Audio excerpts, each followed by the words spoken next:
Формула-55 дает старт очередной мега-акции и разыгрывает 255 тысяч самани. Для участия в акции переходи на сайт formula55.tj, регистрируйся и участвуй. Розыгрыш проходит только на сайте с 15 февраля по 27 марта. Подробную информацию об акции можно получить по номеру 5500. Не упусти свою возможность. Спеши участвовать.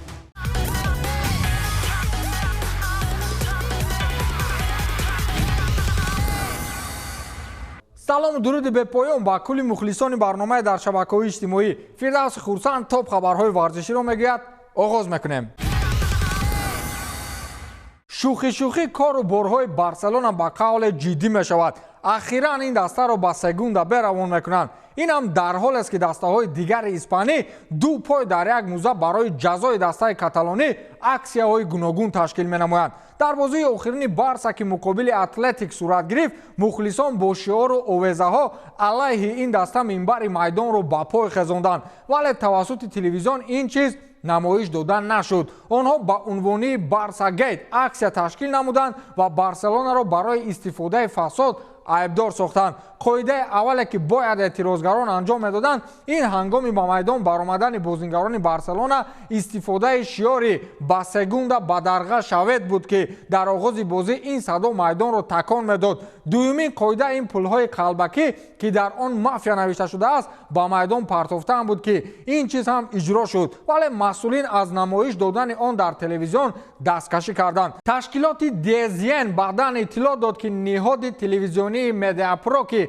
дар Барселона ҷойгир аст, зидди нишон додани ин аксия гардид ва аз нишон додани фурсатҳои ин эътирози мухлисон даст кашид. ин хулосаи продюсери асосии шабакаи мазкур будааст. ҳамчунин ташкилоти DAZN зимни таҳлил изҳорот дод ки сабаби намоиш надодани эътирози мазкур ин ҳамкориҳои дуҷонибаи директори генералии Mediapro Жауме Рурес ва президенти бошгоҳи Барселона Жоан Лапорта мебошад. гуфта мешавад ки ҳангоми мушкилиҳои иқтисодии Барса маҳз директори телевизиони мазкур ҳамчун сармоягузори яке аз фишангҳои Барселона буд ва чунин бархурди манфиатҳо воқеан вуҷуд дорад. рафтани Барселона ба сегунда Б ба сифати ҷазо феълан афсонаеро мемонад. дастаи зур аз рӯи эътибору воҳимааш баъзан дар чунин масъалаҳо дастболо мешавад. онҳо ҳатто қодиранд ки барои манфиати худ системаи футболи ҷаҳонро тағйир бидиҳанд. чӣ хеле ки Реал ва Барсаву Ювентус бо суперлигаашон тамоми ҷаҳонро ба пой хезонданд.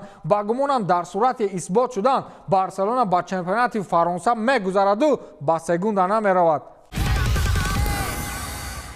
ҳар кас дар мавриди футболбози рақами як ҳамавақт номзади арзандаи худро дорад. масалан мухлисони Роналду розӣ намешаванд ки Месси рақами як аст ва ҳамин тавр дар навбати худ мухлисони Месси ба Роналду розӣ нестанд. акнун суол ин аст ки ҳозир дар премер-лигаи Англия ки аз футболбози рақами як? мо ҳамин хел фарзияҳои худро дорем ва Ҷейми Реднап, собиқ футболбози дастони Ливерпул ва Тоттенхему Саутгемптон дар ин масъала тамоман назари дигар дорад. ӯ гуфтааст ки ҳозир Мартин Эдегор футболбози рақами як аст ва ҳеҷ кас дигар аз ӯ зур нест. мо одатан чунин андеша дорем ки Кевин Де Брюне беҳтарин нимоядгари на танҳо премер-лигаи Англия балки кулли ҷаҳон аст, аммо ҳозир ин хел нест. Кевин дигар дар ҳар бозӣ худро дар сатҳи олӣ нишон дода наметавонад, вале вақте Эдегор тӯбро мегирад гӯё ки ҳама чӣ яку якбора ман ё ба истилоҳи англисӣ стоп мешавад. ӯ бозиро дар сатҳи футболбозони бузург анҷом медиҳад. барои ман ӯ футболбози рақами яки премер-лигаи Англия аст ва умедворам ки ӯ лидери асосии Арсенал мешавад, гуфтааст Ҷейми Реднап. дар асл агар ба бозиҳои охири дастаи Арсенал аҳамияти махсус диҳем, воқеан Мартин Эдегор калиди асосии ҳуҷумҳои шогирдони Артета аст, аммо ин хеле ки Реднап ӯро ба осмонҳо бардошт гумонам туғрӣ намегирад. манам дар мактаб мегуфтам шаҳоби ҳамсинфам оянда ягон одами бузург мешавад, лекин дар роҳи вайронаи қишлоқ баллонои Старексаш кал шуду кепкаи сараш иваз нашуд. як филми ҳуҷҷатиро пойгоҳи хабарии Apple TV дар мавриди роҳи чемпионии дастаи Реал Мадриди Карло Анчелоти дар мавсими гузашта омода кардааст ки он ҷо муфассал дар мавриди ҳар фурсат маълумот медиҳад. Дар як эпизод Лука Модрич ба Дани Карвахал камбеки бузургеро баъди мағлубият дар бозии аввали плей-офф муқобили ПСЖ ваъда медиҳад ки баъдан сухани ӯ ҳақ баромад. мадридиҳо бозии аввалро бо ҳисоби минималии 1-0 бохтанд. Лука Модрич дар ин филми ҳуҷҷатӣ мегӯяд ки баъди ин бозӣ муқобили мо танқиду таҳқиру шикоят хеле зиёд буд ва мо медонистем ки бояд тағйирот ба вуҷуд биёрем. аммо новобаста аз он ки мо хеле бад бозӣ кардем ва ПСЖ аз мо дида беҳтар буд, вақти майдонро тарк кардам, ман ҷониби Карвахал гуфтам ки мо онҳоро дар бозии ҷавобӣ пора мекунем. дар бозии ҷавобӣ ҳам қисми аввал парижиҳо як голи дигар заданд ва ҳисоби умумии рақобат 2-0 шуд. аммо дар қисми дуюм бо шарофати хетрики Карим Бензема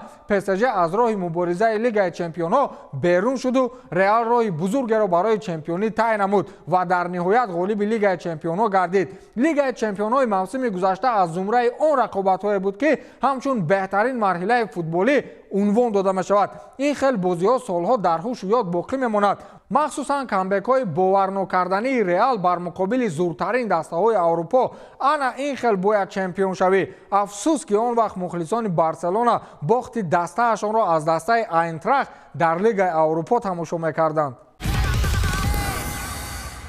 гардиши айём мунтахаби футболии Россия дар чемпионати Ассотсиатсияи футболи Осиёи марказӣ иштирок мекунад. инро сараввал сомонаи расмии Федератсияи футболи Тоҷикистон расонаӣ кард ва баъдан Иттиҳоди футболи Россия тасдиқ намуд. аммо ҳоло бояд хулосаи ФИФАро дар ин маврид интизор шудан лозим меояд, чунки ба иттилои расонаҳои хабарии Россия ҳоло марҳилаи гуфтушунид бо ФИФА дар ин маврид идома дорад. чизи дигар ин аст ки натиҷаи бозиҳои мазкур метавонад мавқеи мунтахаби Россияро дар радабандӣ ё худ рейтинги ФИФА муайян намояд. дар ин мусобиқа Россия муқобили дастаҳои Эрон, Афғонистон, Тоҷикистон, Узбекистон ва Қирғизистону Туркменистон ва шояд Таиланд имкони рақобат карданро пайдо намояд. ногуфта намонад ки чемпионати мазкурро минбаъд ширкати машҳури Газпром сарпарастӣ мекунад. агар дар феҳрист мунтахаби Эрон намебуд, гумонам чемпиони ҳамешагии ин чемпионат маълум буд. мо ку дар миёни ин мунтахабҳо шонсамон ба зур буд,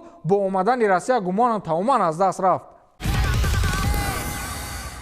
агар Анчелоти аз симати сармураббигии дастаи шоҳона канор равад, пас ба ҷои ӯ Раул сармураббӣ мешавад. бошгоҳи гаразмониҳо бовар дорад ки Раул ба ин кор омода аст. ба иттилои АС собиқ ҳамлагари дастаи Мадрид дар ҳоле метавонад сармураббӣ шавад ки Карло Анчелоти аз ин вазифа истеъфо диҳад. шартномаи мутахассиси итолиёвӣ бо Реал Мадрид то соли 2024 эътибор дорад. хабар дода шуд ки тими миллии Бразилия ба даъвати Анчелоти таваҷҷӯҳи хоса дорад ва пушти ин масъала аллакай корҳоро ҷиддӣ баром мондааст. айни замон Раул сарварии дастаи Кастиларо бар ӯҳда дорад ки дар дивизиони сеюми Испания дар ҷои чорум қарор гирифтааст. ҳузури собиқ бозигар дар системаи бошгоҳ ба раҳбарияти Реал Мадрид имкон медиҳад ки дар мавриди эҳтимоли рафтани Анчелоти оромтар бошанд. ғайр аз ин вақтҳои охир Реал он мураббиҳоро ба кор мегирад ки аз системаи корӣ ва фаъолият дар бошгоҳи мазкур гузаштаанд. яъне он нафар ё бояд собиқ бозингари Реал ё дар он ҷо замоне кор карда бошад.